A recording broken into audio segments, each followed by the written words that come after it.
Hello everyone, इस video में हम करेंगे शिक्षा निदेशालय द्वारा प्रोवाइड की गई क्लास 8 की वर्कशीट नंबर 18।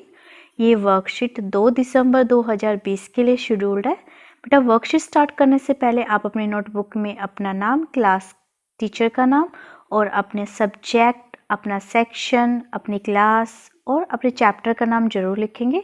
चैप्टर का नाम है धातु व अधातु। अभी हम इसी चैप्टर को कंटिन्यू कर रहे हैं और आज की वर्कशीट में हम धातुओं व अधातुओं के उपयोगों के बारे में चर्चा करेंगे, उनके बारे में डिस्कस करेंगे कि हम इनका यूज़ कहाँ कहाँ करते हैं और ये कैसे हमारे लिए उपयोगी है, हम इन्हें प्रयोग में कैसे लाते हैं।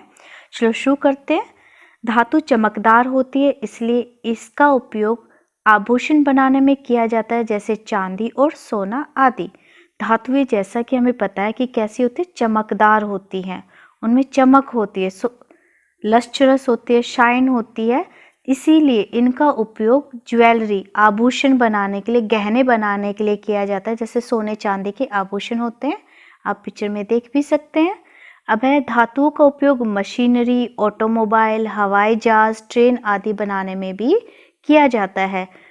बहुत सारी जो मशीनें हैं वो लोहे की बनी होती है। लोहा क्या है, एक धातु है। तो बहुत सारी मशीनरी बनाने के लिए, ऑटोमोबाइल यानी कि गाड़ियां बनाने के लिए, हवाई जहाज, ट्रेन, इन सब के बहुत सारे पार्ट्स यानी कि भाग, और इनको बनाने के लिए हम धातुओं का प्रयोग करते हैं। एल्यूमिनियम और लोहे की चादरों का इस्तेमाल घर की छत बनाने में भी किया जाता है। जो घरों की छत है उन्हें बनाने के लिए एल्यूमिनियम और लोहे की चादरों का प्रयोग किया जाता है, जिन्हें हम टीन भी बोलते हैं। धातुएं विद्युत की सुचालक होती है, इसीलिए बिजली के उपकरणों को बनाने में इनका उपयोग किया जाता है। क्योंकि धातुएं विद्युत की सुचालक होती है, विद्युत इनमें से आसानी से प्रवाहित हो सकती है, इसीलिए बिजली के जो उपकरण हैं उन्हें बनाने के लिए धातुओं का प्रयोग किया जाता है, जैसे तार, पंखे इत्यादि। अब जो धातुएं है वो ऊष्मा की भी सुचालक होती है। इसी गुण के कारण, ऊष्मा की सुचालक होने के कारण, इनका उपयोग खाना पकाने के बर्तनों को बनाने में भी किया जाता है, जैसे लोहा, कॉपर और एल्यूमिनियम। ये धातुएं हैं जिनका उपयोग सामान्यतः बर्तनों को बनाने के लिए किया जाता है। खाना पकाने वाले जो बर्तन होते हैं उनको बनाने के लिए किया जाता है, क्योंकि ये ऊष्मा के सुचालक होते हैं। थर्मामीटर में मरकरी का उपयोग किया जाता है। जो थर्मामीटर होता है उसमें हम मरकरी का प्रयोग करते हैं और इसका प्रयोग, थर्मामीटर का प्रयोग तापमान मापने के लिए किया जाता है। और जो मरकरी है वो क्या है, एक धातु है।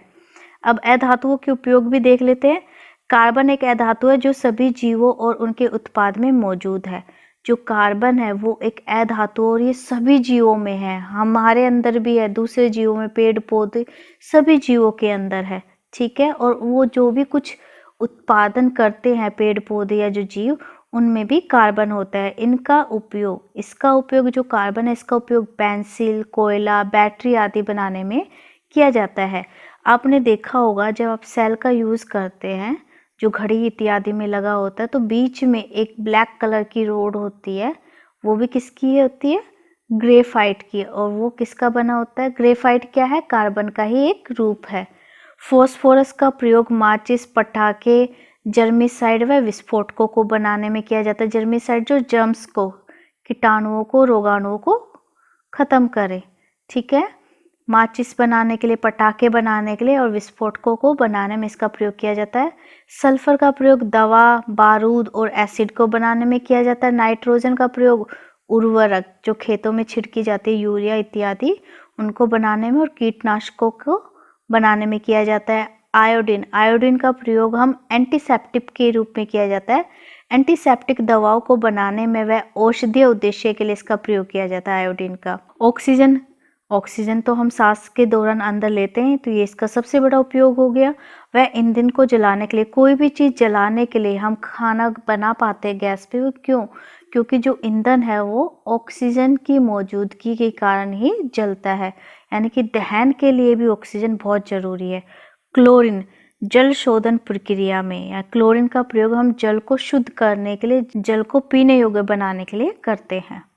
अब प्रश्न उत्तर देख लेते हैं बेटा इस वर्कशीट के। किन्हीं 4 धातुओं और अधातुओं के नाम तथा उनके उपयोग लिखिए। 4 धातुओं के नाम बताने और 4 अधातुओं के और उनके उपयोग लिखने हैं। तो चलो हम देखते हैं इस क्वेश्चन का आंसर। धातु में आप लिख सकते हैं एल्यूमिनियम और लोहे की चादरों का इस्तेमाल घर की छत बनाने के लिए किया जाता है। ठीक है। सोना और चांदी का प्रयोग आभूषण बनाने में किया जाता है, तो ये 2 पॉइंट। धातुएं ऊष्मा की सुचालक होते हैं, इसलिए इनका उपयोग खाना बनाने के बर्तनों में किया जाता है। और फिर थर्मामीटर में मरकरी का उपयोग किया जाता है। तो 4 धातु आप लिख सकते हैं। पहले आप लिखेंगे सोना चांदी, इसका उपयोग आभूषण बनाने के लिए करते हैं। तो आंसर में आप कैसे लिखेंगे, 4 धातुओं के उपयोग व नाम। ठीक है। सबसे पहले आप लिखेंगे सोना, इसका उपयोग में आप लिख देंगे आभूषण बनाने के लिए।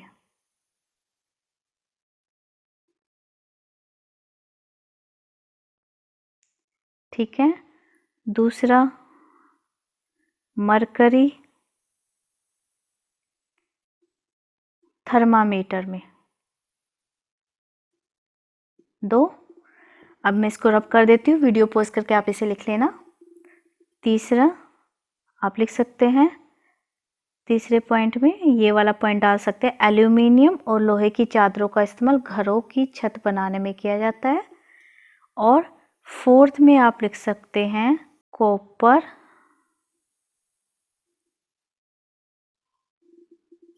बिजली की तार बनाने के लिए।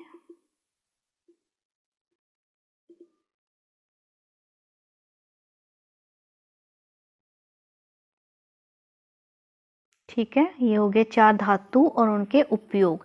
वीडियो पॉज करके लिख लेना बेटा इस क्वेश्चन को। अब आगे है, इसमें पूछा अधातु, 4 अधातुओं के नाम और उनके उपयोग। तो 4 अधातु कोई भी लिख सकते हैं आप, यहाँ से ये चारों आप लिख लेना बिल्कुल एग्जैक्ट, इसमें हमें कुछ नहीं परिवर्तित करना। ये आप आंसर नंबर फर्स्ट के सेकंड पार्ट में अधातुओं का उपयोग व नाम इसमें लिख सकते हैं आप। ठीक है। प्रश्न नंबर 2 देख लेते हैं। खाना पकाने के बर्तन धातुओं के क्यों बने होते हैं? तो आप लिखेंगे खाना पकाने के बर्तन धातुओं के बने होते हैं क्योंकि धातु ऊष्मा की सुचालक होती हैं। धातु ऊष्मा की सुचालक होती हैं।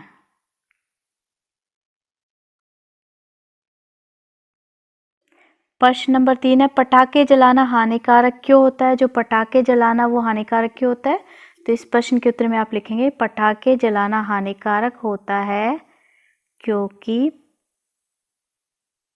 पटाखे वायु प्रदूषण व ध्वनि प्रदूषण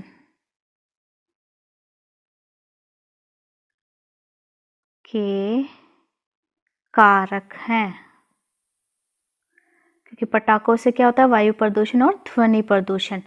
अब है थर्मामीटर का कार्य बताइए। तो आप लिखेंगे थर्मामीटर का कार्य है तापमान मापना। तो बेटा थर्मामीटर ना 2 प्रकार के होते हैं, एक तो प्रयोगशाला जिसका हम प्रयोगशाला में प्रयोग करते हैं लैब में, एक होता है डॉक्टरी थर्मामीटर जिसका प्रयोग हम बुखार मापने के लिए करते हैं। ठीक है। तो आप सिर्फ तापमान मापने के लिए लिख सकते हैं, थर्मामीटर का कार्य है तापमान मापना। अब है प्रश्न नंबर 5, चोट पर लगाने वाली दवा में किस अधातु का उपयोग होता है? तो चोट पर लगने वाली जो दवा होती है उसमें किस अधातु का उपयोग होता है? उसमें उपयोग होता है आयोडीन का। ये हो गया आंसर नंबर 5। आयोडीन का जो उपयोग है ये एक अधातु है, चोट लगने पर जो दवा लगती है उसमें इसका उपयोग किया जाता है। सो बेटा इस वीडियो में इतना ही है वर्कशीट से रिलेटेड। और फिर कोविड से रिलेटेड एक संदेश है, कोविड-19 के विरुद्ध लड़ाई में सुरक्षित रहने के लिए मास्क पहने। So thanks for watching this video.